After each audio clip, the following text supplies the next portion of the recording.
In this video, you will learn how to add and maintain stock information in Tally. Consider the following business scenario. So this business intends to maintain its stock information like availability of stock.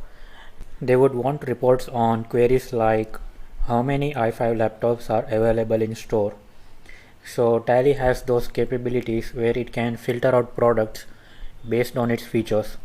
So if a dealer is selling televisions and the dealer would like to know how many 55 inches televisions are available or how many 65 inches televisions are available or of what kind of televisions are available, whether LCD or LED, so he can filter out those results in Tally.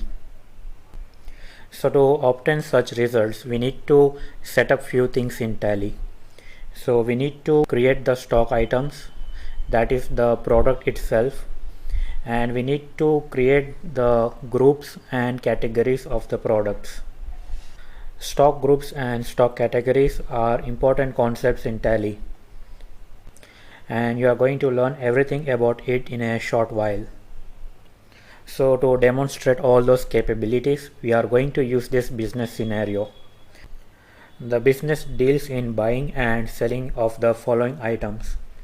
So it sells laptops, desktops, printers and ink cartridges. And the business sells those items from the following brand, which are given on the screen.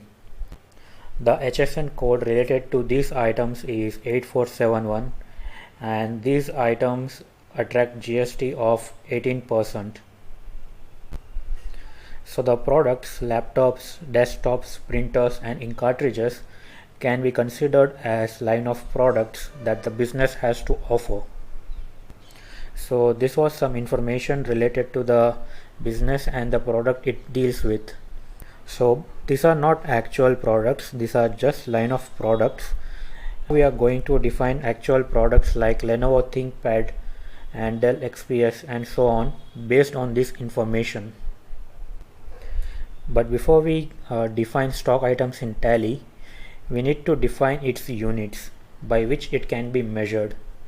For example, when you sell laptop, you sell them in units, like we sold 5 laptops. So we can say that we sold 5 units of laptop. We purchased 10 units of laptops. So we need to define those units first in Tally.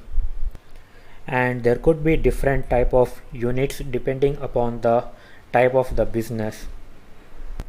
For example, a dealer selling cement would define units like kilograms or bags, because that is the relevant type of units by which he can measure the quantity of his stock.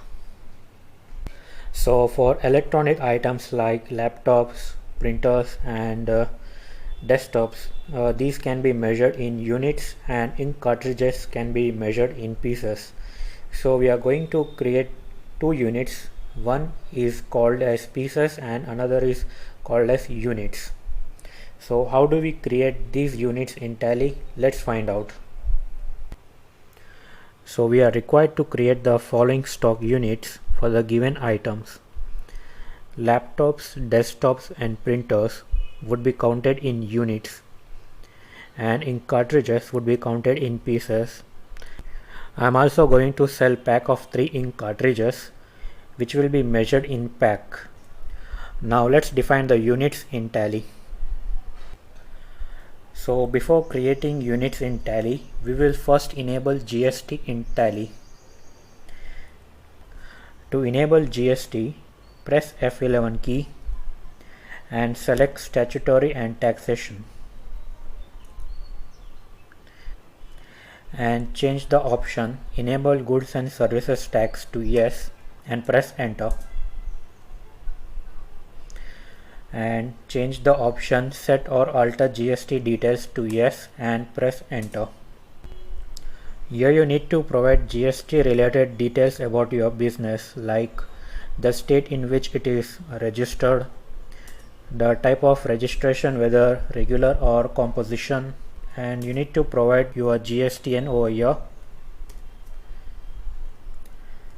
and you can fill the details accordingly depending upon the type of your business. So after entering all those information, press Ctrl A and press Ctrl A again.